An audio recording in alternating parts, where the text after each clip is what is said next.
حضرت ابو بکر نے بڑی سے بڑی منہ مانگی قیمت دے کر کتنے ہی غلاموں کو خریدا اور آزاد کر دیا، جنہیں ان کے ایک مشرک آقا، وہ غلام اور کنیزیں جو ایمان لے آئے تھے، انہیں جو ہے ان کے مشرک مالک آقا جو ہے وہ پرسیکیوٹ کر رہے ہیں۔ پوچھا کیا مانگتے ہو؟ حضرت بلال کو خریدا ہے، امیہ ابن خلق کے غلام تھے حضرت بلال، وہ ستا رہا تھا۔ آخر حضرت ابو بکر نے کہا دیکھو تم بیچتے ہو، میں خریدتا ہوں، لے جاؤ اسے، لیکن اتنے پیسے ہوں گے جو منہ مانگا۔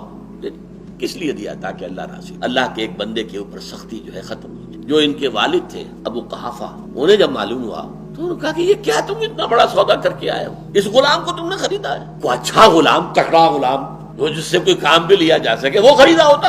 انہیں کیا معلوم تھا کہ اس سے زیادہ قیمتی غلام کون سا ہو، جس کے بارے میں حضرت عمر نے بعد میں کہا کہ بلال سیدنا، ابو بکر سیدنا، ابو بکر ہمارے سردار ہیں جنہوں نے ہمارے سردار کو آزاد کروایا۔ سیدنا بلال، حضرت عمر کہا کرتے تھے ہمارے آقا بلال، جو مؤذن اول ہیں اس دین کے، جن کو حضور نے کعبے کے اوپر چڑھایا تھا اور کعبے کے اوپر کھڑے ہو کر یوم فتح مکہ پر انہوں نے اذان دی تھی، کعبے کی چھت پر کھڑے۔ یہ شرف اور کس کو حاصل؟ وہ کالا کلوٹا، موٹے موٹے ہونٹوں والا، بال جو ہے الجھے ہوئے، خشخشی بال، وہ شخص تھا جو شین بھی نہیں کہہ سکتا تھا، سین کہ اشہد ان لا الہ الا اللہ۔ بہرحال حبشی تھے، ان کی زبان میں ان کی جو عادت ہے وہ شین نہیں بول سکتے تھے، لیکن ان کی اذان اشہد ان کی زبان سے نکلا ہوا، وہ جتنا میٹھا اور پیارا لگتا تھا اور کسی کی زبان سے کتنا ہی عمدہ اشہد ہو، کہاں وہ بات ہو۔